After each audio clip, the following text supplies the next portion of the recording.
नमो अध्यायानु नमो लोये सव्यसावूनम। पंच परमेष्टि भगवान की जय। आचार्य श्री गुरुवर कुंद कुंद महाराज की जय। आचार्य श्री गुरुवर विद्यासागर महाराज की जय। परम पूजनीय निर्यापक श्रमण परम पूज्य श्री सुधा सागर जी महाराज की। शुल्लक श्री धैर्य सागर जी महाराज की। पूज्य श्री के चरणों में समस्त जिज्ञासा कर्ताओं की ओर से नमोस्तु। महाराज श्री अभिषेक जैन मोदी भैंसदेही जिला बैतूल मध्य प्रदेश से नमोस्तु महाराज जी। शांति धारा में आया है सर्व क्रूर वेताल साकनी डाकनी भयानी, इसका क्या अर्थ है? ये प्रश्न हो गया था। अभिषेक जैन मोदी का दूसरा प्रश्न है। ये दो तीन प्रश्न वही हैं। श्रीमती शैलेंद्र जैन देवास गुरुवर के चरणों में पूरे परिवार की ओर से नमोस्तु। गुरुदेव, आदि पुराण जी में भगवान के समवसरण में 12 कोटों में सर्वप्रथम गणधर जी व मुनिराज को व बाद के कोठों में क्रमशः कल्पवासी देवों की देवियों, आरिका एवं सामान्य स्त्रियां, भवनवासी देवियां, व्यंतर देवों की, ज्योतिष देवों की देवियां और फिर 7वें नंबर के कोटे से समस्त देवों, मनुष्यों, अतिरंचों को स्थान दिया गया।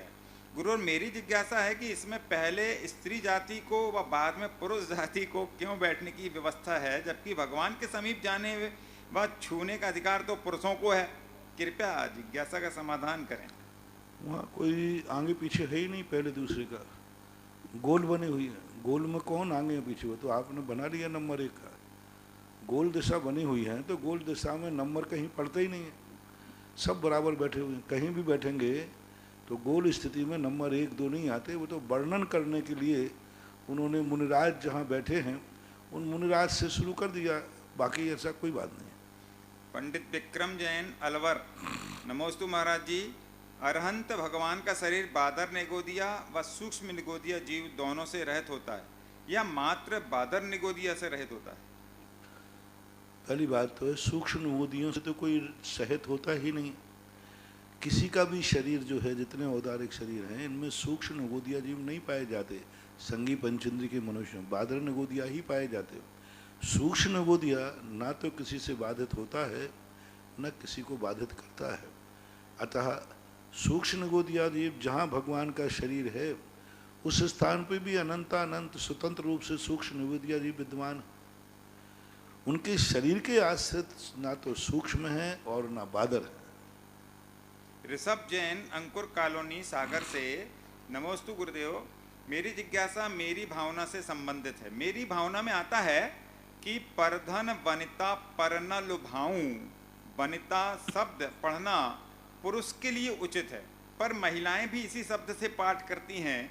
यदि उसमें ऐसा संशोधन करके पढ़ें कि परधन नर पर ना लुभाऊं, ऐसा करने से दूसरे की रचना में संशोधन करने का दोष लगेगा क्या? और लगेगा। आप कहते हैं कि संशोधन नहीं करना चाहिए।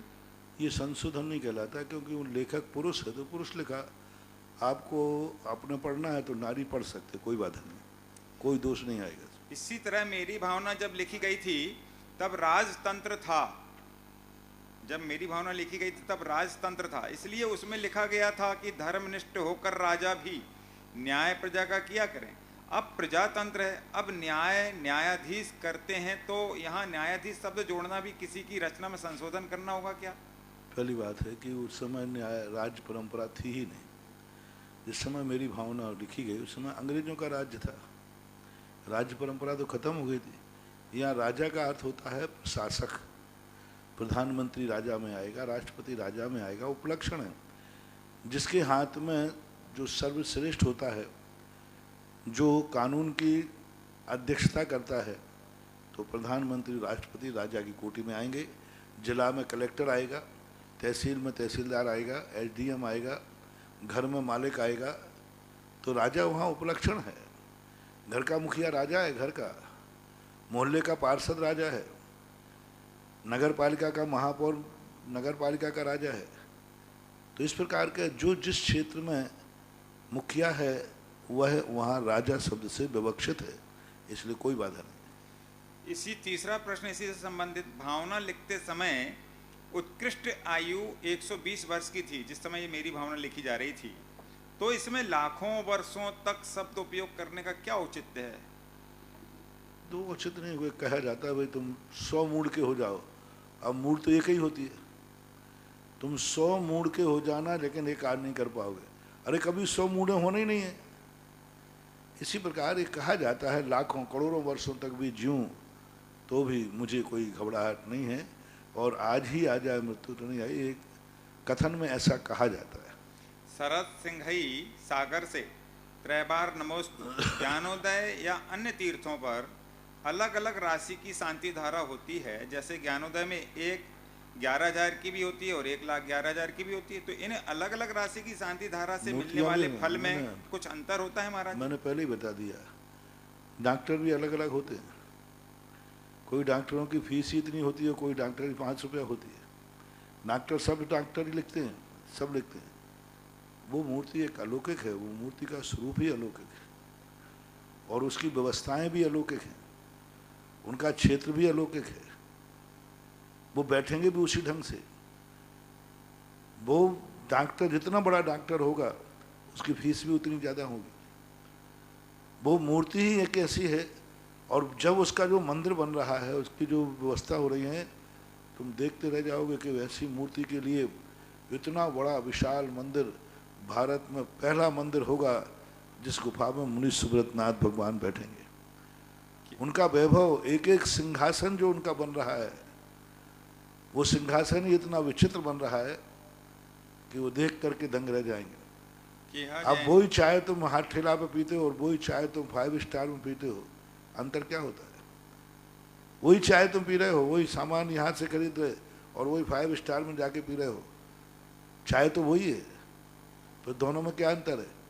वहाँ चाय में अंतर नहीं है, चाय का जो बैठने का स्थान है, चाय पीने के लिए टेबल की जो क्वालिटी है, चाय पीने के लिए जो कुर्सी है, चाय पीने के लिए जो बगीचा है, चाय पीने के लिए जो वहाँ पर वातावरण बनाया गया है, सारी चीज़ें, उनका चार्ज उस चाय में जुड़ जाता है। और हाथ ठेला तो क्या है, नाली के पास खड़ा है, बाजार में खड़ा है, कहीं भी खड़ा हुआ है, तो पैसा चाय का कम होता है। उसके साथ जो सुविधाएं देती है वो क्षेत्र इतना विशाल है, वो मूर्ति का एक अलौकिक रूप है और उसकी एक अलौकिक शक्ति है। वहाँ 1,11,000 में भी लाइन लगा रहे हैं लोग। यदि लाभ नहीं होता, कई स्थानों पर लोग 1100 रुपये में नहीं जा रहे हैं, लोग बुला रहे हैं कि 1100 रुपये में विशांत धारा करो तो कर दें, 101 में कर दें, और वहाँ इतने पर भी लाइन लगती है। एक एक दिन में 4-4, 5-5 शांति धारा हो रही है। अभी आप देख लीजिए, 4,000 शांति धारा 1,000 में दिन पर होना क्या बताता है श्रद्धालुओं के लिए?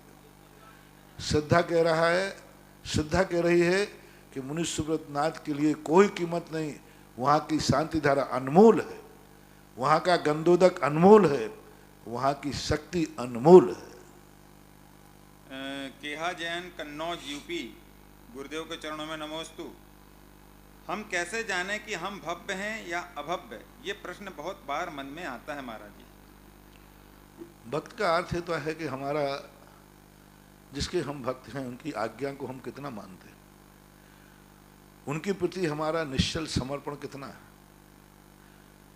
और समर्पण का अर्थ होता है उनकी आज्ञा का पालन करना, जो वो चाहते उनकी इच्छाओं के अनुसार चलना, उनके विचारों के अनुसार अपने विचारों का सामंजस्य बैठालना। जैसे हम भगवान महावीर स्वामी के भक्त हैं। भव्य हैं कि अभव्य? ये प्रश्न है, भव्य हैं कि अभव्य? हम कैसे जानें? अभव्य है, हम सब भक्त हैं।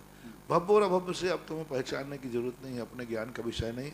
अपन को अपने आप को भव्य मान करके ही पुरुषार्थ करना है। कमलेश कुमार जैन मित्तल झिलाई से, पूज्य गुरुदेव के चरणों में नमोस्तु। मेरी जिज्ञासा है कि मंदिर जी में सामूहिक अभिषेक शांति धारा देखने को छोटे छोटे बालक बालिकाएं आते हैं, उनको यदि कभी चॉकलेट बिस्किट वगैरह सभी बालकों को मंदिर जी में देवें तो कोई दोष है क्या? नहीं देना चाहिए। देखो भाई, ऐसी चीज़ें मत दो जो चीज़ें अशुद्ध होती हैं, और उसका नाम चॉकलेट है। चॉकलेट आप रखते हो तो वो गलत है। चॉकलेट नाम रखते ही अब चॉकलेट आप देते हो तो उसमें बहुत बड़ा दोष माना जाता है, क्योंकि चॉकलेट गंदी भी होती है। बहुत बार तो ये जो आपको जो चौकों में समोसा और कचौड़ी बनाते हो, तो जैसे तुम समोसा और कचौड़ी का नाम लेते हो, मैं लेते ही नहीं, क्योंकि सारी दुनिया को मालूम है कि समोसा कचौड़ी ये सब गंदी चीजें, चाट है, क्योंकि वो नाम बदनाम हो चुका है। अब बच्चा देख के तो यही कहेगा महाराज जी भी समोसा खाते हैं, मैंने देखा है, महाराज भी कचौड़ी खाते, महाराज भी ये खाते, चाट पकौड़े, तो अब उसका नाम बदलो आप। चॉकलेट नहीं दे करके मिठाई बांट दी, चॉकलेट मत बांटो, क्योंकि चॉकलेट अशुद्ध भी है, बदनाम है। सामान बच्चे यही कहेंगे, मंदिर में जब चॉकलेट मिल रही है तो बाजार में चॉकलेट खाने में क्या फर्क है, भले आपने शुद्ध चॉकलेट बांटी है, लेकिन वो बच्चा तो चॉकलेट ही समझेगा। तो इसी प्रकार से चौके आदि में भी देते हैं तो उनके नाम बदलो, क्योंकि आज वो नाम बदनाम हो चुके हैं, क्योंकि वो गंदी चीज़ों में गंदे लोगों का विषय बन गया। आज चाट पकौड़ी जो गंदे लोगों का विषय है, चाट पकौड़ी एक रसना इंद्री का विषय बन गया। आज उसमें संबंध में कितनी गंदी चीज़ें डाली जाती हैं, बच्चों के ऊपर इसका दुष्प्रभाव पड़ता है। और बच्चे तो आज वही चीज़ बनाओ, उसी आकार में क्यों बनाते हो, दूसरा आकार दे दो, दूसरा नया रूप दे दो, वो नाम उसका अलग कर दो, ऐसा। रिया जैन बम्भौरी से, जैन धर्म का विभाजन किस कारण से हुआ जबकि श्वेतांबर और दिगंबर उन्हीं के शास्त्रों को मानते हैं? विचार जो विभाजन होता है विचारों के मतभेद से होता है। जब कोई नया विचार लेकर उत्पन्न होता है और उन विचारों को व्यक्ति को समर्थन नहीं मिलता तो वो अलग हो जाते हैं। आपके घर में आपका परिवार अलग क्यों होता है, आप भाई भाई अलग क्यों होते हैं, भाई माँ बाप बेटा अलग क्यों होते हैं, विचारों की भिन्नता। इसी प्रकार विचारों में वैमनस्य होने से बंटवारा हो जाता है। स्वाति जैन जबलपुर, परम पूज्य महाराज श्री के चरणों में बारंबार नमोस्तु। महाराज जी, पिसे हुए अन्न एवं मसाले की मर्यादा घंटे के अनुसार होती है या फिर रात बीतने के अनुसार, अर्थात बारिश में पिसे हुए अनाज की मर्यादा 72 घंटे की होती है अथवा 3 रात बीतने तक की होती है? कृपया जिज्ञासा समाधान करें। दिन के हिसाब से माना गया, घंटों के संबंध में कोई उल्लेख नहीं पाया गया। अब उसमें थोड़ा बहुत 1920 से चलता है, दिन का दिन ही है। मान लो आज का दिन यदि आपने रात होने के पहले कर लिया है तो वो आज काउंटिंग में गिना जाएगा बस। और इतना मान लो कि ठीक है घंटे तुम्हें लगाना है तो घंटे लगा लो, कोई आपत्ति नहीं है और अच्छी बात है। आगम में तो नहीं है लेकिन आप घंटे लगाते हैं तो और अच्छा, good better best. Vinita Jain Ashok Nagar, मुनिवर के चरणों में नमोस्तु। शुद्ध और विशुद्ध में क्या अंतर है? शुद्ध और विशुद्ध में क्या अंतर है? अब शुद्ध तो शुद्धि होता है, शब्दों का फेर है। कई लोग कहते हैं विशुद्ध हो गया, शुद्ध हो गया, तो ये सब शब्दों की विचित्रता है, कोई विशेष अंतर नहीं। डॉक्टर अमित जैन तलवाड़ा, बांसवाड़ा, गुरुवर नमोस्तु। रावण ज्ञानी था, ये राम जी जानते थे। उन्होंने रावण से मरते वक्त ज्ञान की बातें पूछी, ऐसा मैंने कहीं पढ़ा। तो रावण ने कहा कि राम जी की जितनी भी बातें हमारे लिए अच्छी होती हैं उन्हें अपना मन नकारता है, जबकि सभी बुरी बातों के प्रति वह आकर्षित होता है। ज्ञानी बनने के लिए मन के छल को पहचानना सीखो। इस बात पर आपका चिंतन बदलेगा या यही रहेगा या हमें कुछ और नया सुनने को मिलेगा? क्योंकि कोई भी व्यक्ति है, ज्ञान जब 2 प्रकार का होता है। एक ज्ञान शब्द रूप होता है, ज्ञेय रूप होता है, ज्ञान रूप होता है। एक ज्ञान वो चारित्र रूप होता है। जब कोई भी व्यक्ति हमें ज्ञान रूप करना है तो ज्ञान रूप हम त्रियंचों से भी लेते हैं। बच्चों से कहा जाता है कि सब लोग लाइन लगाओ, जैसे चींटियां लगाती हैं, तो अब वहाँ पर हमें ज्ञान लेना है। चींटियों से भी हम ज्ञान ले सकते हैं। उदाहरण दिया कि एक पढ़ने वाले विद्यार्थी को कैसे ध्यान करना चाहिए, बको ध्यानम। अब बगले के समान ध्यान की बात कही तो अब स्वान मुद्रा, स्वान निद्रा, बको ध्यानम, बगले के समान ध्यान करना चाहिए। जैसे बगला जब मछली को पकड़ने को ध्यान करता है तो सब कुछ भूल जाता है, एक टाइम पे खड़े उसकी एक दृष्टि रहती है बगले को पकड़ने की। अब बगला कितना गंदा है, कितनी गंदी उपमा दी उन्होंने, लेकिन वहाँ ध्यान की विशेषता दी। स्वान निद्रा, कुत्ते के समान सो। अरे भाई देखो कितना बड़ी बात। स्वान निद्रा, निद्रा कुत्ते के समान होना चाहिए कि कुत्ता थोड़ी सी आहट करती तुरंत एकदम तुरंत जागता है। कुत्ता ध्यान रखना, आप जैसा आंख मूंदते हुए नहीं उठता, थोड़ी नींद आ रही, थोड़े उठ गए, फिर सो गए, फिर हो गए। कुत्ता कितना ही सो रहा हो, थोड़ा ठक करना, ऐसा उठता है जैसे कभी सोया ही नहीं हो। तो स्वान निद्रा का उदाहरण दे दिया। तो ये उदाहरण कहलाते हैं। ज्ञान जो है, अब वहाँ निद्रा नाम का जो गुण है वो कुत्ते से लेने को कहा गया। ऐसे ही जब कोई ज्ञान होता है तो ज्ञान यदि दुष्ट के पास भी है, विशेषता यदि दुष्ट के पास भी है, तो उस ज्ञान को लेने में कोई आपत्ति नहीं है। लेकिन जब ज्ञान चारित्रात्मक होता है तो फिर दुष्ट से नहीं, सज्जन से ज्ञान लिया जाता है। अरुण जैन, अलीगढ़ डिस्ट्रिक्ट टोंक। महाराज जी त्रैबार नमोस्तु। मेरी जिज्ञासा है कि आपने बताया था कि बड़े आदमी को जय जिनेंद्र करना चाहिए और अपने से बड़े आदमी से उम्मीद भी नहीं करना चाहिए, इसका अर्थ क्या है? इसका अर्थ मैं कुछ दिनों बाद प्रश्न बताऊंगा। सबसे बड़ी चीज़ अपने से बड़े हैं, उनको जितना अपन रिस्पेक्ट करेंगे, जितना आदर देंगे, हम एक दिन बड़े बनेंगे। हम बड़ों का जितना अनादर करेंगे, हम जो छोटे हैं ये उनमें भी छोटापन आएगा। इसलिए बड़ों को जय जिनेंद्र करना, गुणों का आदर करना है।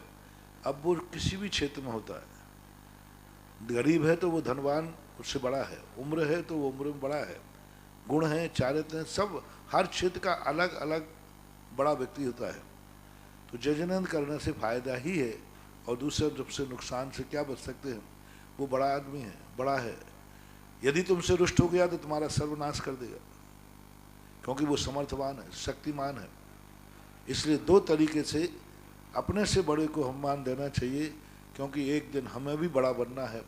दूसरा, बड़ा कहीं हमारा सर्वनाश न कर दे, क्योंकि उसके पास अधिकार है, कानून है, समर्थ है। इस अपेक्षा से भी बड़ों को जय जिनेंद्र करना चाहिए। अपेक्षा इसलिए नहीं करना चाहिए कि बड़ा कुछ भी देगा वो सम्मान के साथ नहीं देगा, अपमान करके देगा, भीख मान के भिक्षा में देगा, गुणहीन मान के देगा, और तुम्हारे गुणों का उतना वो आदर नहीं कर पाएगा, क्योंकि वो बड़ा है।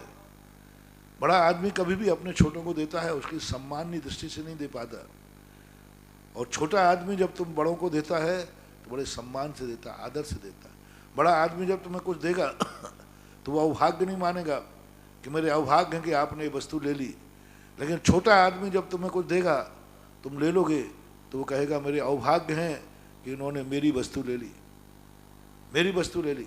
बड़ों को यदि आप भोजन कराएंगे तो छोटा व्यक्ति कहे अभाग्य मेरे, इन बड़े आदमी ने मेरे यहाँ भोजन कर लिया।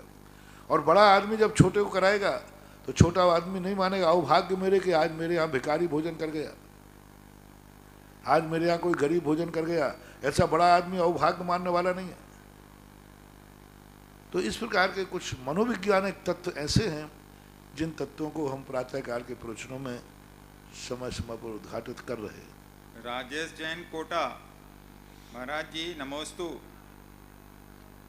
महाराज जी, हम जो भगवान की स्तुति, पूजा पाठ करते हैं भगवान की, उसका फल इस भाव में ही मिलता है या अगले भाव में? और इस भाव में मिलता है तो क्या इस भाव की किस्मत को बदला जा सकता है?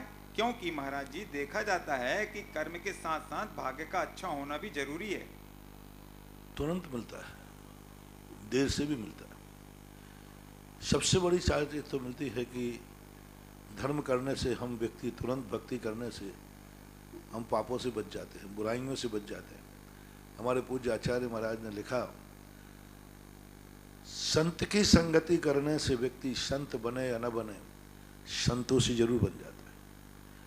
तो जब हम अच्छे लोगों की संगति में जाते हैं तो हमारी जिंदगी से बुराइयां पलायन हो जाती हैं, हमारे में अच्छे संस्कार आते हैं, हमारी इज्जत बढ़ती है, हमारी शान बढ़ती है, लोग हमें अच्छा मानते हैं, बड़ा धर्मात्मा आदमी है। कम से कम ये प्रत्यक्ष लाभ तो है ही। रही बात किस्मत बदलने की, तो किस्मत भी बदली जा सकती है। अतीत में किए हुए पाप यदि वर्तमान में सावधानी हो तो वह पाप का संक्रमण भी हो जाता है।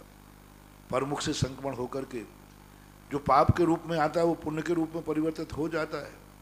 हमारे शास्त्रों में लिखा, बांधी थी असाता और उदय में आई साता।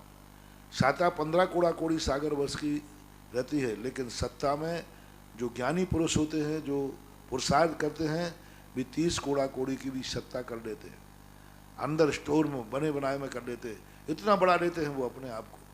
तो वर्तमान से अनेक अनेक फायदा हैं। भवान्तर के जो फायदे हैं वो तो है ही, लेकिन प्रत्यक्ष रूप से धर्म की हर क्रिया से प्रत्यक्ष रूप में किसी ना किसी को कोई ना कोई लाभ है ही, तुरंत रूप से। Anshu Jain, USA, America. नमोस्तु महाराज जी, क्या हम तिलोय पंडिती मूलाचार आदि ग्रंथ गुरु आज्ञा से पढ़ सकते हैं? किस लिए? आपको पर्पस बताना पड़ेगा कि किस लिए पढ़ना चाहते हैं आप, उद्देश्य बताइए। ऐसा क्या अभिन्न दस पूर्वी का क्या अर्थ है? अभिन्न दस पूर्वी का अर्थ होता है कि एक द्वादशांग में 11 अंग 14 पूर्व होते हैं, तो एक मिथ्या दृष्टि 10 पूर्वों में पूरा आधा भाग, आधे से भी ज़्यादा 60% लगभग भाग पढ़ लेता है। 60% के बाद उसका प्रवेश नहीं होता, क्योंकि वहाँ पर जिस ढंग की विद्याएं दी हैं वो मिथ्या दृष्टि उसको पचा नहीं पाता, समझ नहीं पाता। पढ़ेगा तो उसको ज्ञात नहीं होगा, क्योंकि वो सम्यक दर्शन का ही श्रद्धा का विषय है। वो तो भिन्न दस पूर्वी है, ये अभिन्न दस पूर्वी। अभिन्न दस पूर्वी का अर्थ है पूरा 10 पूर्व पढ़ लेना। जो रिद्धियों में आता है ना 10 पूर्व, 14 पूर्वी की आती है वैसे रिद्धि में 10 पुब्बीणम भी 10 पुब्बीणम भी है, 10 पुब्बीणम। तो 10 पुब्बीणम का अर्थ है पूर्ण 10 पूर्ण पढ़ लिया, वो सम्यक दृष्टि को ही होता है। 7 कुवृष्टि 7 सुवृष्टि कब कब होती है महाराज? हाँ? 7 कुवृष्टि और 7 सुवृष्टि वो अंतिम में, ये छठे काल के अंत में होती हैं कुवृष्टि और सुवृष्टि। जब वो सर्पणी काल का अंतिम समय आएगा, 20 कोड़ा कोड़ी सागर वर्ष के अंतर्गत एक बार होती हैं, 7 दिन की वर्षाएं होती हैं। तो कुवृष्टि में क्या होता है? कुवृष्टि और ध्यान रखना उस सर्पणी काल में नहीं होगी, तो उस सर्पणी काल का छठा काल तो अभी पड़ जाएगा।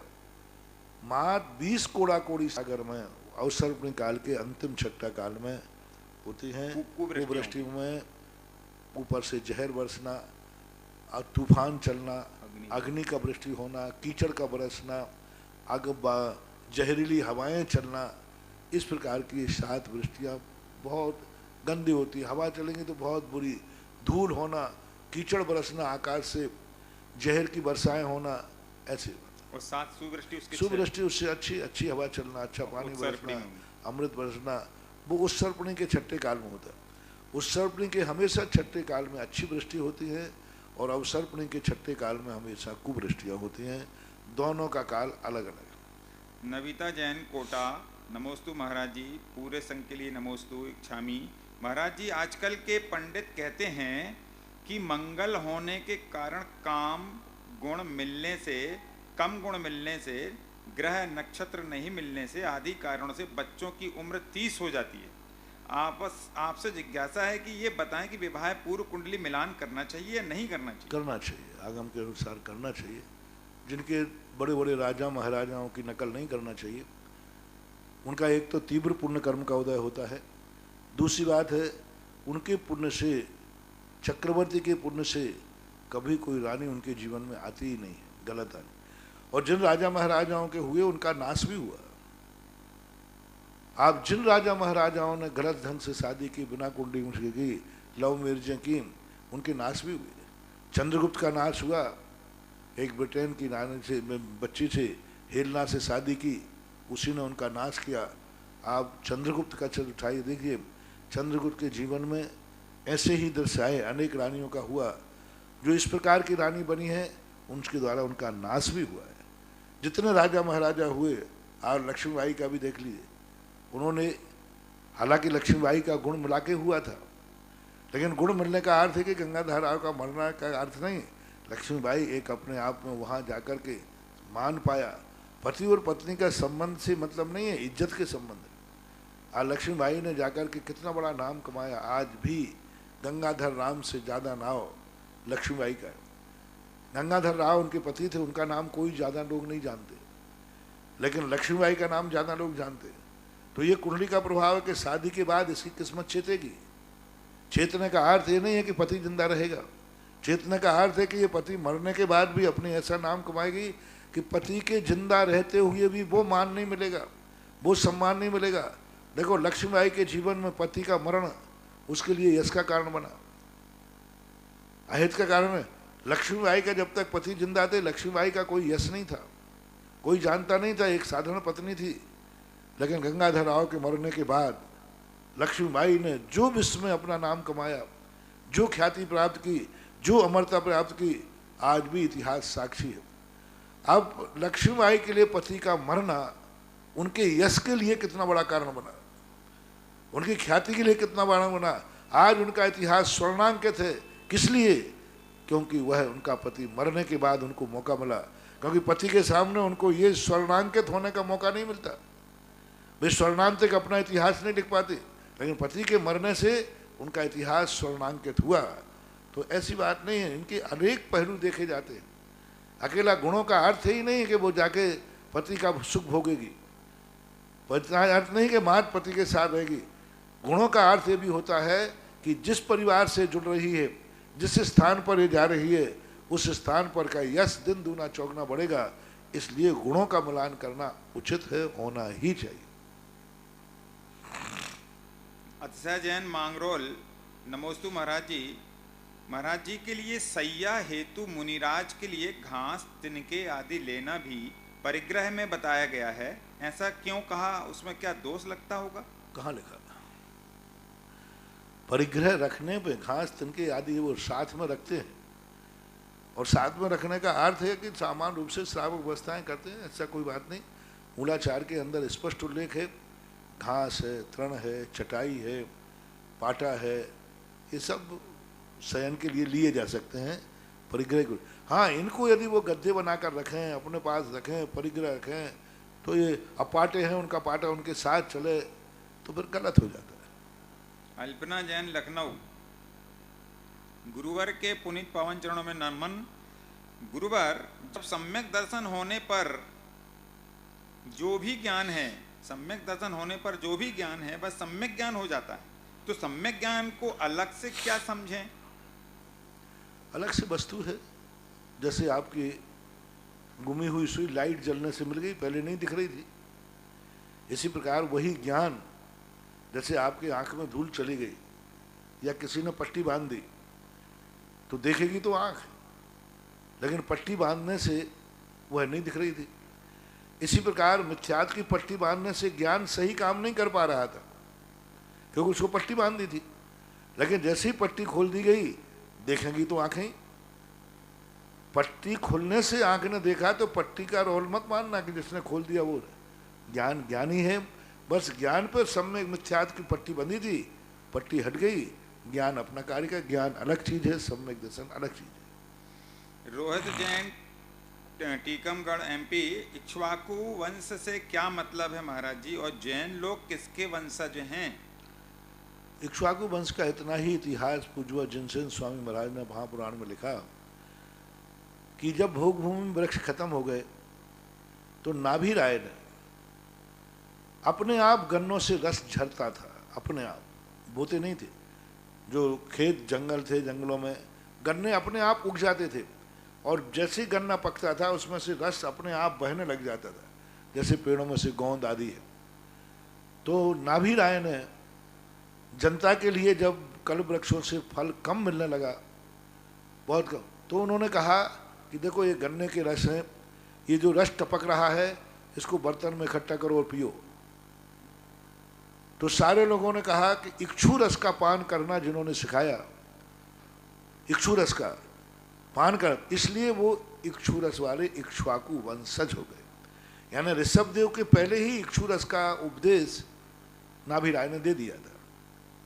इस कारण से इक्षु रस की परंपरा, इक्षु वंशज नाभि राय माने गए।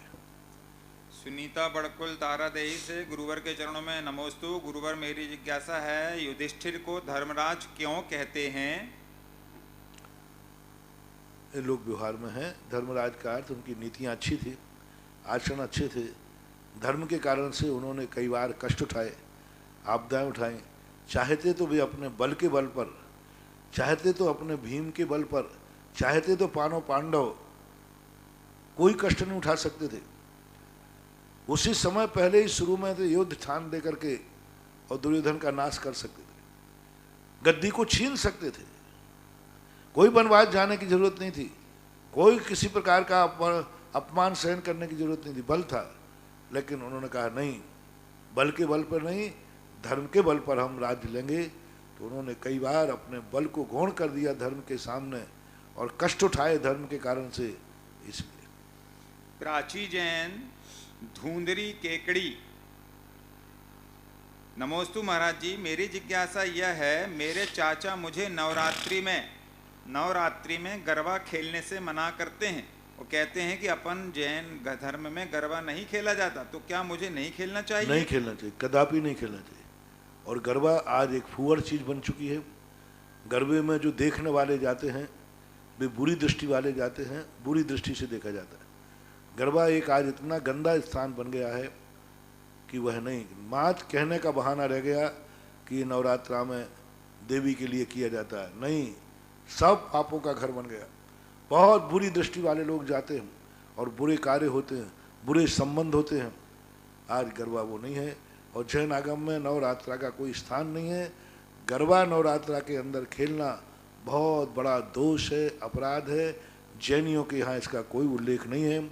आपको अपने चाचा की बात श्रोधार्य करके ऐसे मान लेना चाहिए कि यही आदेश चाचा नहीं दे रहे हैं, गुरु दे रहे हैं, यही भगवान का आदेश है।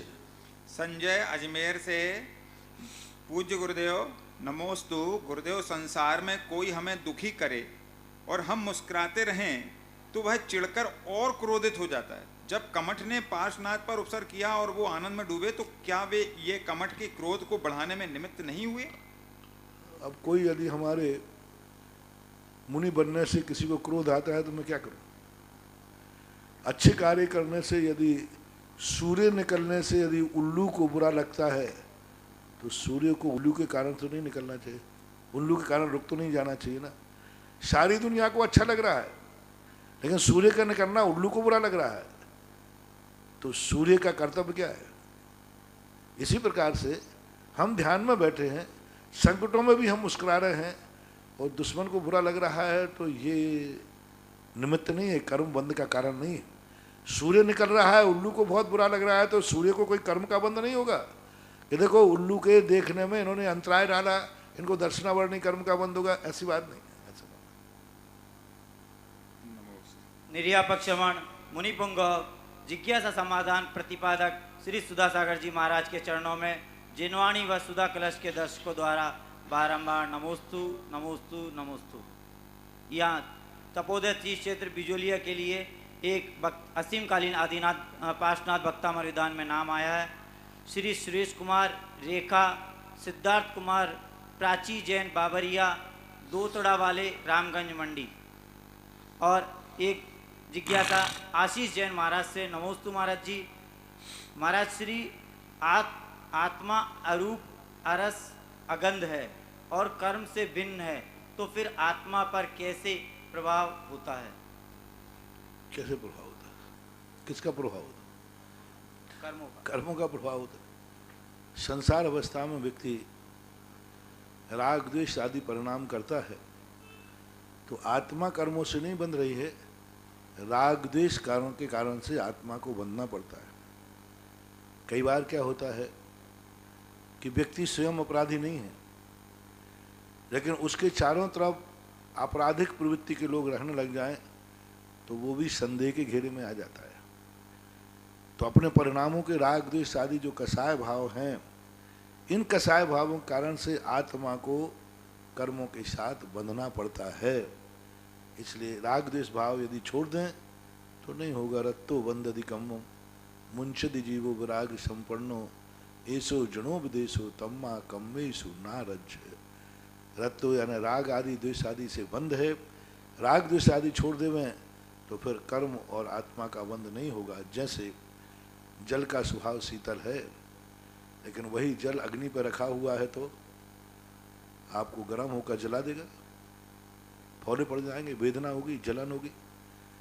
जल में हाथ डालने पर तो जलन मिटना चाहिए लेकिन यदि जल संगति में है तो हाथ डालने पर जलन और होगी। ऐसा ही आत्मा जब परद्रव्यों का संपर्क करती है तो वही शीतल स्वभावी, शुद्ध स्वभावी, गायक स्वभावी आत्मा वंद का कारण बन जाती है, उष्ण हो जाती है, जलाने में कारण बन जाती है, और परनिमित्त से हट जाती है तो जल का स्वभाव शीतल है, ऐसा मानना चाहिए। आरपी जैन दिल्ली से। महाराज श्री नमोस्तु। महाराज जी, ये अंजीर जो है पंच उदंबर फलों में आता है या किस में आता है? कुछ लोग कहते हैं कि पाकर है, पर हमारा भी निर्णय नहीं है, लेकिन अंजीर अशुद्ध है, अवक्ष है, पंच उदंबर फलों से भी निकृष्ट है। आजकल अंजीरों की दिवाली आ रही है, बहुत मिठाइयाँ बनती हैं, मत खाना बंधु, असंख्यात त्रस जीवों का घात है। अंजीर खाने वाला नियम से मांस ही खा रहा है, और यदि क्योंकि पाकर को यदि अंजीर के रूप में लेते हैं तो भी कोई बाधा नहीं। पांचों उदंबर वस्तुतः हवक्ष हैं, मांस ही हैं, मांस का दोष नहीं, मांस ही हैं। बड़, पीपल, उमर, बड़ का फल आप कभी देखना, बड़ के नीचे पड़े हुए पके हुए फल में जैसे आप तोड़ोगे असंख्यात जीव। पीपल का छोटा सा पेड़ होता है, दोनों मीठे होते हैं, लोग खाते हैं, जो अज्ञानी लोग रहते उसको तोड़ना चिड़ने। उमर नदी किनारे होता है, पुरानी नदियों किनारे, उसको फोड़ना चौरिंद्री जीव, असंख्यात जीव मिलेंगे। उमर, कटुमर, तो कटुमर भी होता है और पाकर है। तो इनमें यदि आप अंजीर इसमें लेना चाहिए, क्योंकि अंजीर बहुत दोषी है। मैंने खुद लोगों ने पूछा, देखा, बिना असंख्यात जीवों के अंजीर खाया ही नहीं जा सकता। विश्व की सबसे मनोज्ञ अलौकिक सुंदर प्रतिमा आदिनाथ भगवान के समक्ष चंद्रोदय तीर्थ क्षेत्र में असीमकालीन आदिनाथ भक्तामर में नाम आए हैं। श्री त्रिलोकचंद जी, महावीर प्रसाद, राजेश्वरी, पदमचंद, बीना, रघुवर दयाल, मीना, अमित, पर्व, जैन समस्त अटवर्षीय परिवार, रामगढ़ अलवर, और एक श्रीमती निशा, राजेश कुमार भारिल, रौनक, रौली, अंकुर, समर्थ, रिया भारिल सपरिवार, भोपाल निवासी। महाराज श्री नमोस्तु। ऋतु जैन। महाराज जी, मेरी सास की तबीयत 1 साल से खराब है, उन्हें ऐसा लगता है कि उनका आयु कर्म का बंद हो गया है, तो क्या ये सही है? उनका आयु कर्म का बंद हो गया है क्या, या उनका सोचना? मैं सर्वज्ञ नहीं हूँ, मैं नहीं कह सकता हूँ। अपनी उम्र को देख करके यदि ऐसा भाव हो रहा है तो अच्छा ही है, उनको अच्छे कर्म करना चाहिए, जिससे ये निर्णय हो सके कि इनको देवायु का ही बंद हुआ। यदि अच्छा कर्म कर रहे हैं तो देवायु का बंद हुआ है, और यदि जो नियम व्रत लिए हैं उनसे भ्रष्ट हो रहे हैं तो समझ लेना चाहिए कि निकृष्ट आयु का बंद हुआ है। अगली जिज्ञासा ऑडियो के माध्यम से। मांगरोल से नविता जैन परिवार की ओर से सत्संग विराजित महाराज श्री जी के लिए सादर नमोस्तु। महाराज श्री जी, देवों में कौन कौन एक भवावतारी होते हैं ये तो समझ में आता है, किंतु स्वधर्म इंद्र के सोम आदि 4 लोकपाल भी एक भवावतारी कहे गए हैं। क्या? अब जिज्ञा एक भवावतारी लोकपाल कहेगा। हाँ, एक भवावतारी का वापस पाल भी एक भवावतारी कहे गए हैं। अब जिज्ञासा ये है कि इन लोकपालों की क्या विशेषता, क्या महानता, क्या इन्होंने ऐसा कार्य किया कि ये भी एक भवावतारी कहे गए, ऐसा जानने की जिज्ञासा है। नमोस्तु महाराज। नियम से इनका कोई ना कोई पुण्य तो है ही, क्योंकि जितने एक भवतारी हैं उनका कोई नियामक कारण जैनागम में नहीं लिखा। स्वधर्मेंद्र क्यों एक भवतारी होता है, इसका नियामक कारण नहीं। क्यों सरवार सिद्धि के देव भवतारी, इसका नियामक कारण नहीं कि ऐसा ही परिणाम किया इसलिए एक भवतारी है, ऐसा कोई आगम में स्पष्ट रूप से नियामक कारण देखने में नहीं आ रहा कि एक भवतारी क्यों, ऐसा कोई उल्लेख नहीं। लोग कहते हैं वो प्रथम अभिषेक करता है। अरे भाई, सौधर्मेंद्राणी बनने के पहले बालक का प्रथम दर्शन करती है, तो बालक के दर्शन करने के पहले उनका एक भाव निश्चित हो गया। जैसे सची पदपुन का जन्म हुआ तो एक भाव निश्चित हो गया, भगवान का अभिषेक दर्शन तो बाद में उन्होंने किया, सौधर्मेंद्र अभिषेक बाद में किया। तो ये सब उपमा रूप में भक्ति के अतिरेक में कहे जाते हैं। सैद्धांतिक बात जो कहें, किसी का भी ऐसा नहीं है कि वो कुबेर लोकपाल एक भवतारी क्यों होते। मेरी दृष्टि से यही है कि कुबेर है, उसने कभी अपने धन का दुरुपयोग नहीं किया होगा, पूर्व भाव में उसने अपने धन का हमेशा धर्म कार्य में लगाया होगा, अच्छे कार्य में लगाया होगा, धर्म की प्रभावना में लगाया होगा। इस कारण से वो कुबेर बना, और कुबेर में भी वो कुबेर बना जो संसार के लिए नहीं, समोषण बनाने के काम आ रहा है। उसने पहले अपनी जिंदगी की कमाई कर करके मंदिर बनाया होगा। हाँ, जिंदगी कमाई करके बहुत कमाई की होगी, सब किया होगा, लेकिन कमाई मंदिर के लिए की होगी, जिनेंद्र भगवान का नहीं। चाहे बहुत मेहनत की होगी, ऐसी मेहनत की होगी जैसे एक एमपी के अंदर एक जबलपुर है पिसनहारी मड़िया, उसने देखो मजदूरी की, हाथ से चक्की पीसती थी, चक्की पीस करके पैसा इकट्ठा करके उसने आज ऐसा मंदिर बना दिया कि वो पिसनहारी मड़िया के नाम से प्रसिद्ध है। अब उसका पुण्य देखो कितना लगेगा। उस समय जब वो पिसनहारी मड़िया तो जंगल में थी, और जंगल था, जबलपुर तो बहुत दूर था, 10-12 किलोमीटर 13 किलोमीटर दूर था। तो उस समय जब उसने बनाया हुआ तो वहां जाकर के उसने अपने चक्की पीस करके मंदिर बनाया और पिसनहारी मड़िया का। अब ऐसे व्यक्ति जो मजदूरी और पसीना भी धर्म की प्रभावना के लिए करेंगे, आगे जाके क्यों नहीं कुबेर बनेंगे। पैसा खर्च धर्म कर रहे। कितने लोग हैं जो मेहनत से कमा के पापों में खर्च करते, शराब पीते, सब दुनिया भर के कर्म करते, और कुछ लोग कहते नहीं, एक एक कमाई करूंगा, मेहनत करूंगा, सबके धर्म कार्य में लगाऊंगा। तभी आज उसको ऐसा पद मिला कि उसके हाथ से बनेगा तो भगवान का समोषण बनेगा। क्योंकि पूर्व में चक्की पीस करके भी उसने पैसा कमाया तो जिनेंद्र देव के मंदिर में लगाया। आज उसके हाथ से बनेगा तो कुबेर से बनेगा। ऐसा हमारा भावनात्मक पक्ष है, सैद्धांतिक पक्ष हमें देखने में नहीं मिला। अभिषेक जैन अजमेर से नमोस्तु महाराज श्री।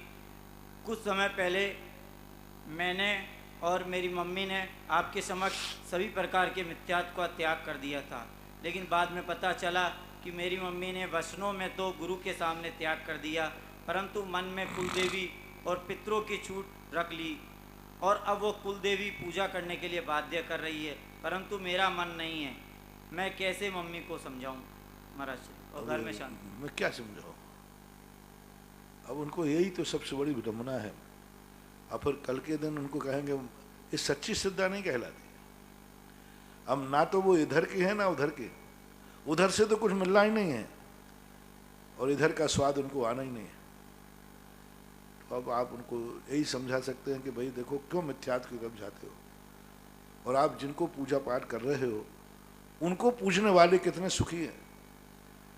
लोगों ने कई बार लोगों ने कहा कि मैंने कही भाई देखो हम ज़्यादा तो उदाहरण दे नहीं पाएंगे, ना बताऊंगा तुम्हें। आप ये देख लो, मान लो जिनेंद्र भगवान कुछ नहीं देते हैं और देवी देवता वगैरह तुम जिनको मानते हो देते हैं, तो आप सबसे देख लो, सबसे ज़्यादा भिखारी, गरीब, मजदूर कौन सी जाति में? सबसे ज़्यादा मजदूर और भिखारी इस नंगे के भक्त हैं कि जो नंगे को नहीं पूछते उनमें है। हाँ, मैं तो कुछ देता नहीं, ये तो पक्का है। मैं तो कुछ देता नहीं, ये पक्का है। भगवान कुछ देते नहीं, ये पक्का है। आप तो भक्तों को देख लो, दुनिया से क्या पूछना। भक्तों को देख लो हम देते हैं या नहीं देते। जिनेंद्र भगवान की यही विशेषता है, जैन धर्म किसी को देता नहीं है, उसको अपने आप मिलता है। और आप देख लीजिए दुनिया में देख लो, उनमें सबसे ज्यादा मजदूर मिलेंगे। जिस धर्म में, जिस जाति में सबसे ज्यादा मान्यता करने वाले, सबसे ज्यादा गरीब मिले, दुखी मिले, उससे आप अंदाज लगाइए। और जिस जाति में सबसे ज्यादा मानने वालों को सुखी मिले, समृद्ध मिले, तो आप अंदाज लगा लीजिए हाथ कंगन को हार सी गया, पढ़े लिखे को पार सी गया। आप देख लीजिए, स्पष्ट रूप से देख लीजिए, अपने आप देखने में आता है। जिन प्रांतों में सूर्य ओरिजिनल बीतराग जिनेंद्र देव की भक्ति होती है, वहाँ की जैन समाज देख लीजिए। और जहाँ जैन समाज में जहाँ भगवान से ज़्यादा संसार के रागी देसी देवताओं को, धरणैन पद्मावती आदि की पूजा ही मुख्यता से होती है, उन प्रांतों की वहाँ की समाज को देख लो कितनी गरीबी होती है। परसेंटेज लगा लो, आप खुद देख के आ जाइए। जिन प्रांतों में सबसे ज़्यादा जिनेंद्र भगवान की पूजा नहीं, देवी देवताओं की पूजा पूछते रहते, वहाँ की जैन समाज जाके देख लीजिए। और जिनमें वीतराग भगवानों की पूजा होती है, उस देश के उस प्रांत के जैन समाज को देख लीजिए। तो कुछ चीज़ें महानुभाव कार्य को देख करके भी आंसर ले लेना चाहिए, क्योंकि आंसर देने से व्हाट्सएप चल जाएगा और तुम आंखों से देख लोगे तो आंखों का कोई व्हाट्सएप नहीं होता, व्हाट्सएप वचनों का होता है। आप खुद निर्णय कर लीजिए जैन समाज का। आज जैन समाज सारी दुनिया की समाज, दुनिया से पूछ लीजिए, जैन समाज कहते, लोग कहते हैं जैन समाज एक अच्छी समाज है, समृद्ध समाज है, लक्ष्मी पुत्र, सब कहते हैं। क्यों कहते हैं? जब जिनेन्द्र देव कुछ देते नहीं है तो क्यों है? ये सब विचार करने की बातें हैं। अगली जिज्ञासा ऑडियो के माध्यम से। नमोस्तु गुरुवर, रामगंज मंडी से शोभित जैन आपके चरणों में नमोस्तु निवेदित करता हूँ। गुरुवर, अभी पुण्यवान और पुण्यहीन विषय पर बहुत ही अच्छा आपका एक प्रसंग चल रहा है। कल आपका प्रवचन मैंने जो सुना, गजब का चिंतन उसमें था कि पुण्यहीन के लिए ज़रूर कुछ ना कुछ करें। महाराज जी, अभी जब से लॉकडाउन लगा है तब से आपके काफ़ी प्रवचन मुझे सुनने को मिले हैं। हर प्रवचन में एक नई सोच, नया विषय, नया चिंतन। महाराज जी, मैं तो पूछना चाह रहा हूँ पहली बात तो कि इतना अच्छा चिंतन आप कैसे निकाल पाते हैं? मतलब ये सब बातें हमें तो कभी कभी शास्त्र में पढ़ने को मिलती नहीं है। अच्छा, आपकी जो व्यस्तचर्या है महाराज जी, उसमें ये चिंतन करने के लिए आपको कब समय मिल पाता है? और इतनी बढ़िया बातें आप कहाँ से निकाल के लाते हैं? और दूसरी बात जो महाराज जी मैं कह रहा था, आपने बताया कि पुण्यवान पुण्य इनके लिए कुछ करे, निश्चित रूप से करे। तो महाराज जी, जैसे यदि किसी व्यक्ति ने अगर कोई दान का संकल्प लिया हुआ है कि मुझे अपनी इनकम में से इतना प्रतिशत दान देना है, और यदि उसके सामने कोई पुण्यहीन व्यक्ति आ जाता है जिसको हमेशा उसकी आवश्यकता है, तो क्या वह पुण्यवान व्यक्ति अपना दान का जो संकल्प है वह पुण्यहीन को दे करके उस संकल्प को पूरा कर सकता है? नमोस्तु महाराज जी। पहली बात, अच्छे विचारों के लिए अच्छा आचार चाहिए।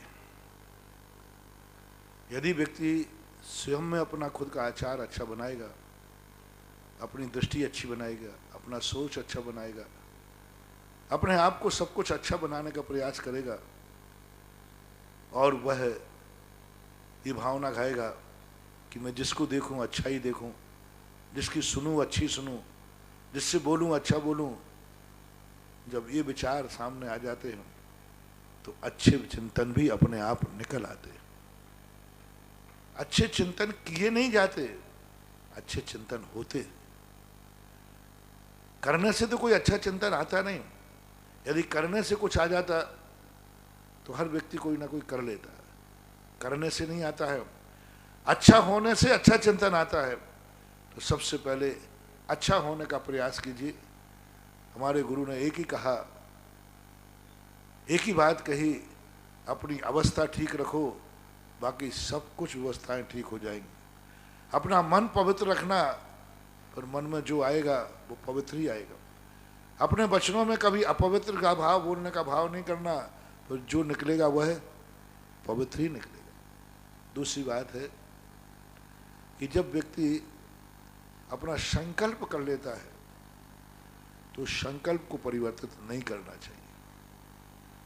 संकल्प को परिवर्तित करने के लिए हमें बहुत कुछ इतना सोचना पड़ेगा कि इसका परिणाम यदि उस संकल्प से भी ज़्यादा महत्वपूर्ण है तो बदला जा सकता है। सहज रूप से नहीं बदला जा सकता, सामान्य रूप से नहीं बदला जा सकता। मंदिर हमारे लिए एक रहने का स्थान है नहीं है, भगवान का स्थान है। लेकिन एक दिन ऐसा पड़ गया कि चारों तरफ से बाढ़ आ गई, कोई भी स्थान नहीं बचा जहां पर किसी को बचाया जा सके। मात्र एक प्रभु का मंदिर था पहाड़ी पर, वही बचा है। और मंदिर बनाया था पूजा पाठ के लिए, मंदिर बनाया था भक्तों के लिए, मंदिर बनाया था भगवान के लिए। अब उस दिन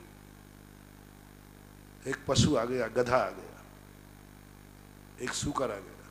मनुष्यों की बात नहीं कर रहा, सूकर आ गया। यदि आप उस मंदिर में स्थान देते हैं तो बच जाएगा, नहीं देते हैं तो बह जाएगा। अब देखना कितना बड़ा संकल्प। ये संकल्प किसके लिए, मंदिर किसके लिए था? संकल्प में भगवान के लिए, भक्तों के लिए, पूजा पर। लेकिन आज किसको बचाना? जिस सूकर को मंदिर में आने पे अपवित्र हो जाता है। सूकर मंदिर में आ जाए तो अपन उसको साफ करते, शुद्धि करते हैं। लेकिन आज के दिन सूकर को बचाना है, गधे को बचाना है, और एकमात्र मंदिर के अंदर आने दोगे तो बच जाएगा। उस समय चिन्वाणी कहती है संकल्प, यही सबसे बड़ा संकल्प है। अहिंसा से बड़ा कोई संकल्प नहीं होता, और अहिंसा से बड़ा भगवान भी नहीं होता। यदि हमें भगवान की बेदी पर रख करके सूकर को बचाना पड़ेगा तो हम भगवान की बेदी पर रख करके बचाएंगे, उससे बेदी अशुद्ध नहीं होगी, पवित्र होगी। मान लीजिए पानी भर गया, मार सूकर को भगवान की बेदी पर रखना पड़ेगा, भगवान के पास ही बैठालना पड़ेगा, और लो, और भगवान उसमें छू जाएंगे। तो महानुभाव जैन दर्शन कहता अहिंसा परमो धर्म, बचाएंगे। तो हमें पहले देखना पड़ेगा कि जो उसमें हमने संकल्प किया है, क्या यह संकल्प तोड़ना, उसके लिए तोड़ो जो संकल्प से भी बड़ा है, भगवान से भी बड़ा कोई है तो अहिंसा धर्म भगवान से भी बड़ा है, भगवान से बड़ा है, क्योंकि भगवान भी वे अहिंसा धर्म की शरण में आकर के भगवान बने। वो जहां अहिंसा पलती है वहां भगवान का स्तर नीचे हो जाता है। यदि हिंसा से हमें भगवान की पूजा करना पड़े तो पूजा छोड़ देंगे, लेकिन हिंसा से भगवान की पूजा, तो भगवान की आज पूजा नहीं होगी, नहीं होगी, क्या फर्क पड़ता है? भगवान की पूजा उतनी महत्वपूर्ण नहीं है। हिंसा को रोकना महत्वपूर्ण है, अहिंसा धर्म का पालन करना महत्वपूर्ण है। तो हमें वहां विचार करना पड़ेगा कि किस ढंग का है, तब संकल्प तोड़ने की बात पर विचार किया जा सकता। गजब का चिंतन। साक्षी जय नमोस्तु महाराज श्री। जैसे कोई इंसान गंधोदक लगा लेता है और फिर वह कहता है हाथ धोना जरूरी नहीं, यदि क्योंकि मैंने किसी को देखा था कि उसने गंधोदक लगाया और हाथ नहीं धोया, तो क्या गुरुवर जल से हाथ नहीं धोना, और ये कहते हैं कि ये तो निर्माल्य हो गया? अब ऐसा कोई एकांत पक्ष नहीं है, धो लेना चाहिए, क्योंकि कुछ गंधोदक के अंश रहते हैं श्रद्धा के माध्यम से, लेकिन कोई एकदम नहीं धोया तो एकदम महान दोष की कोटि में नहीं आना चाहिए। अगली जिज्ञासा ऑडियो के माध्यम से। महाराज श्री चरणों में त्रिकालवार नमस्तु। महाराज श्री ये प्रश्न गैरतगंज से प्रवेश जैन गैरतगंज राजस्थान से पूछ रही कि जन्म से मिले रिश्ते तो प्रकृति की देन होते हैं, लेकिन हमारे बनाए रिश्ते हमारी पूंजी होते हैं। समझ में नहीं आया। संभाल प्रकृति के बनाए रिश्ते तो, और हमारे बनाए रिश्ते क्या होते? बोला फिर। महाराज श्री चरणों में त्रिकालवार नमस्तु। महाराज श्री ये प्रश्न गैरतगंज से प्रवेश जैन गैरतगंज राजस्थान से पूछ रही कि जन्म से मिले रिश्ते तो प्रकृति की देन होते हैं, लेकिन हमारे बनाए रिश्ते हमारी पूंजी होते हैं। इन्हें संभाल कर अच्छी तरह सहेज कर रखने के लिए हमको क्या क्या यत्न करना चाहिए? कैसा का समाधान? प्रकृति के बनाए हुए जो रिश्ते होते हैं उन्हें हमें, प्रकृति ने जब तक जिंदगी दी है तब तक उनको बनाए रखना चाहिए। रिश्ते बनाए रखने का अर्थ ये नहीं है कि हम उनको पास रखें। रिश्ते बनाए रखने का अर्थ होता है जिनसे हमने रिश्ता बनाया है हम वह सब कुछ करें जिससे उस रिश्तेदार की इज्जत बढ़े, शान बढ़े, मान बढ़े, और तुम्हारी पूजा हो, उसकी प्रशंसा हो। जैसे माँ बाप कुदरत के बनाए हुए हैं, प्रकृति ने बनाए। अब उनका ये अर्थ नहीं कि हम उनको जिंदगी भर उनके साथ रहें, नहीं, महाराज बनना है तो बनेंगे। ऐसा कार्य करें जिससे तुम्हारे कारण से उस रिश्ते का मान और सम्मान बढ़ जाए। जो सम्मान वो जिंदगी में नहीं पा पाए, वो मान सम्मान तुम दिला दो। ये प्रकृति के द्वारा दिए हुए रिश्तों का निभाना है। प्रकृति जो रिश्ते निभाते हैं, देते हैं, उनको तुम कितना सम्मान दिला सकते हो, कितना तुम्हारे द्वारा उनको मिल सकता है, यह निभाना। और जो रिश्ते तुमने बनाए हैं उनमें तुम उस रिश्तेदार को कितना सुख दे सकते हो, कितना सुख दे सकते हो, कितना उसकी जिंदगी को अभाग्यशाली बना सकते हो, कितना वह अपने आप को तुम्हें पाकर भाग्यशाली बने, उन्हीं को रिश्ते बनाने का अधिकार है, जिन कारण से तुम्हारे रिश्ते में आने पर उसका मान सम्मान प्रतिष्ठा सब कुछ घट जाती है। उसका पहले का जो सुख था वो घट जाता है। सपोज कीजिए एक कन्या तुम्हारे घर में आई, पीहर में अधिक सुखी थी, माँ बाप की गोदी में अधिक सुखी थी, तुम्हारे घर में आने के बाद वो दुखी हो गई, तुम्हें रिश्ते बनाने का अधिकार नहीं। तुम्हारे बनाए हुए रिश्ते ऐसे मिटेंगे कि भवांतरों में तुम रिश्ते बनाना भी चाहो तो कोई रिश्ते तुमसे बनाएगा ही नहीं, क्योंकि तुमने और यदि तुमने ऐसा कर लिया कि नहीं, जिसको रिश्ते को मैंने बनाया है, सासू उसको इतना सुख दे कि वो माँ का सुख भूल जाए, इस ससुराल आने पर उसको इतना सुख मिले कि पीहर को भूल जाए, ऐसे रिश्ते जो बनाते हैं उनको बनाना नहीं पड़ते, सारी दुनिया उनसे बनाने का प्रयास करती है। सब दुनिया चाहती कि मैं इनसे रिश्ता बनाऊं, क्योंकि इसने पूर्व भावों में जिसने रिश्ता बनाया उसको इतना मान सम्मान प्रतिष्ठा दी कि वह पीछे सब भूल गई। ससुराल आने के बाद कन्या पीहर को भूल जाए, वह ससुराल दिन दूनी रात चौगनी फलती है। और ससुराल में बहू आने के बाद सासू और परिवार के लोग भाग्यशाली मानने लग जाएं कि हम तो कुछ भी नहीं थे, जब से इसका चरण घर में पड़ा है तब से घर बहुत ऊंचाइयों पर पहुंच गया है। यदि ऐसा तुम कर सके तो आने वाले का भी बहुत बड़ा संबंध बना लिया। संबंध बनाते समय हमें बस एक ही बात का विचार करना है, चाहे प्रकृति से मिले चाहे तुम बनाओ, तुमने उसको क्या दिया है, उसको तुमसे क्या मिला है, मान सम्मान इज्जत सुख, क्या वो तुम्हें पा करके अपने आप को भाग्यशाली मानता है मानती है, तो रिश्ते बनाए जाते हैं तो निभाए भी जाते हैं। महाराज श्री नमोस्तु हर्षित जैन बिलवाड़ा से पूछते हैं, अभी हाल में नीट की परीक्षा का रिजल्ट आया जिसमें एक लड़की के 6 नंबर आए जिससे उसने सुसाइड कर लिया। परिजनों द्वारा बाद में रिजल्ट का पुनर्मूल्यांकन कराया गया तो वह लड़की टॉपर निकली। महाराज श्री ऐसा किस कर्म के कारण हुआ? अब ये तो बहुत बड़ी भूल है, कर्म की उदीर्णा हुई, बच्ची असहिष्णु थी, उसको ये सोचना चाहिए फेल भी हो गई तो मरने का उपाय नहीं। फेल होने का अर्थ है नहीं कि हम फेल हो गए हैं, फेल होना बता रहा है कि तुम्हें अभी एक बार और तैयारी करना है। अभी उसकी बहुत बड़ी अज्ञानता थी, लेकिन हो सकता है उसका आत्मघात नाम का, हमारे यहाँ 2 कर्म, परघात और आत्मघात, तो अपघात नाम का जो कर्म है वो निधत्त निकाचित था। निधत्त निकाचित था जिस कारण से वह सहिष्णु नहीं पाए। निधत्त निकाचित कर्म आत्मघात काले कितने ही समझाने के बाद भी नहीं कर लेते हैं, निधत्त निकाचित है। कभी उन्होंने किसी को आत्मघात के लिए दबाव दिया होगा, उसके कारण से किसी ने आत्महत्या की होगी, और उसने उसको इतना टॉर्चर किया होगा, इतना टॉर्चर किया होगा कि उसने स्वयं आत्मघात कर लिया होगा किसी ने, और उसने बाध्य किया होगा कि मैं नहीं मारूंगा तो तू खुद अपने आप मरेगा। कई लोग पहले ऐसा होते थे, लोग व्यक्ति को कहते मैं मारूंगा तो मुझे केस लग जाएगा, मुझे जेल जाना पड़ेगा, लेकिन उसको इतना टॉर्चर कर देते कि वो अपने आप आत्महत्या कर लेता है। तो कभी इसने ऐसा किया होगा, किसी को बाध्य किया होगा कि वो अपने नंबरों का इंतजार नहीं कर पाई, सोच नहीं पाई, ये विचार नहीं कर पाए, उसको अपनी योग्यता पर विश्वास नहीं था। जब मैंने पेपर टॉपर का किया है तो मेरे 6 नंबर क्यों आए, कहीं ना कहीं भूल हुई। उसे अपने विश्वास होना चाहिए। तो फाइटिंग करती, क्लेम करती कि नहीं रीचेकिंग की जाए, तो उससे खुद अपने आप में विल पावर खो दिया, ऐसा मानना चाहिए। अगली जिज्ञासा ऑडियो के माध्यम से।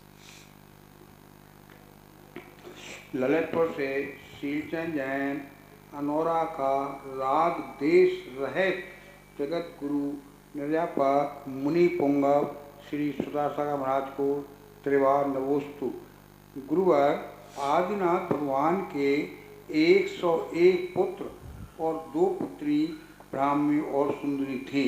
जब यह बड़े हुए तो वह 101 पुत्र आदिनाथ के पास पहुँचे तो उन्होंने वस्त्रों से और आभूषणों से श्रृंगार सहित किया। और जब दोनों पुत्रियां ब्राह्मी और सुंदरी आदिनाथ के पास पहुंची तो उन्होंने गोद में बिठाया, हाथ फेरा और दोनों हाथ से आशीर्वाद दिया और आशीर्वाद देने से के बाद उन्होंने विद्या भी सिखाई। दाएं हाथ से और बाएं हाथ से, दोनों हाथ से अलग अलग अंक और अक्षर विद्या सिखाई। तो हे गुरुवर, ऐसा क्या है कि उन्होंने ब्राह्मणी और सुंदरी को इतना प्यार वात्सल दिया और पुत्रों को सिर्फ आभूषण दे करके ही भेज दिया? हे गुरुवर, इसका समाधान करें। तीर्थंकर हैं, अवधियानी होते हैं, वो जानते हैं कि ये बेटियां ही मेरी इज्जत रखेंगी। ये ससुरे तो धन दौलत के लोभी हैं, लड़ेंगे मरेंगे। वो जानते थे, सब अवधियानी थे, जानते होंगे कि ये तो धन दौलत के लिए लड़ेंगे, ये तो राज्य के भूखे हैं, धन दौलत चाहिए, मेरा मान, मेरा सम्मान, मेरी प्रतिष्ठा ये पुत्रियां करेंगी। मेरे लिए जिंदगी के सुख छोड़ देंगे। ऋषभदेव पहले से जान सकते थे, जान लिया होगा कि ये दोनों बेटियां मेरे लिए, मेरी मान के लिए, मेरी इज्जत के लिए अपने जिंदगी के सुख छोड़ देंगे। कोई मोक्ष मार्ग के लिए नहीं छोड़ा था उन्होंने, उस समय तो मोक्ष मार्ग था भी नहीं, मात्र इसलिए संसार के सुख। और भोग भूमि थी उस समय, सुखों को तिलांजलि देना बहुत कठिन था। चार भोग सामग्री चारों तरफ बिखरी पड़ी थी। नहीं, पिताजी के लिए, उनके मान के लिए, उनकी इज्जत के लिए उनको नहीं झुकने देना। तो ऋषभदेव जानते थे ये बेटी ही मेरा इज्जत करे। मेरे लिए यदि कोई अपने जिंदगी का सुख छोड़ देवे, कितना बड़ा बलिदान किया था। क्या इतना बड़ा बलिदान किसी बेटे ने किया? 100 पुत्रों ने क्या इतना बड़ा बलिदान किया कि नहीं, तीर्थंकर के लिए मैं उनकी इज्जत के लिए नहीं लड़ूंगा, मैं इज्जत के मान सम्मान के लिए नहीं लड़ूंगा, उनके मान सम्मान रखने के लिए मैं नहीं। किसी ने तो वे जानते थे कि सब राज्य करेंगे, राज्य में फंसेंगे ये सब। और ब्राह्मण सुंदरी का पक्ष तो पक्ष ही है, उसके कई मनोवैज्ञानिक तत्व हैं। और मनोवैज्ञानिक दूसरा तत्व ये है कि उन्होंने ये कहा कि दुनिया बेटों से प्यार करती है, दुनिया बेटों को रक्षा करती है, पुत्री की नहीं, बल्कि पुत्री से ज़्यादा प्यार मिलना चाहिए पुत्री को। पुत्री को ज़्यादा सुरक्षा की जरूरत है, पुत्री के लिए गोदी चाहिए, पुत्र तो बिना गोदी के भी पल जाएगा। यानी गोदी में बैठालने का हार दुनिया को दिखाना था वो तीर्थंकर थे कि बेटियों के लिए माँ बाप का संरक्षण, माँ बाप की छाया, माँ बाप की गोदी प्यार नहीं मिलेगा तो इनकी जिंदगी सुरक्षित नहीं रह सकती। बेटे के लिए कोई ज़रूरत नहीं है, बेटा अपनी रक्षा स्वयं कर लेगा, उसका कोई कुछ नहीं बिगाड़ सकता। तो नारी जाति के लिए कितना प्रेम मिलना चाहिए। आजकल बेटी को तो कम प्रेम है, बेटे को ज़्यादा प्रेम है। लोग बेटे की जन्म जयंती बहुत अच्छे से मनाते हैं, जन्म दिवस बहुत ज़्यादा, बिटिया का जन्म दिवस यूँ कैसे मनाते वो तो आप लोग जानो। बेटे का जन्मदिन आता है, देखो क्या ठाट बाट से सब बढ़िया, बेटी का नहीं। तो ऋषभदेव ने सिखाया था कि बेटे का भली मनाओ या ना बनाओ, लेकिन बेटी का जरूर मनाओ, क्योंकि बेटी प्यार के मन पर ही अपनी जिंदगी की रक्षा कर पाएगी। और उसे पराए घर जाना है, यदि जो माँ बाप से प्यार नहीं पा पाई वो सास ससुर से क्या प्यार पा पाएगी। और माँ बाप के द्वारा सुरक्षित करना है, क्योंकि सुरक्षित वस्तु ही दूसरा व्यक्ति स्वीकार करेगा, असुरक्षित को कौन स्वीकार करता है। ऐसे बहुत सारे मनोवैज्ञानिक तत्व हैं नारी के पक्ष में। निर्या पक्षवाण मुनि पुंगव श्री सुधासागर जी महाराज की जय। आज की आरती एवं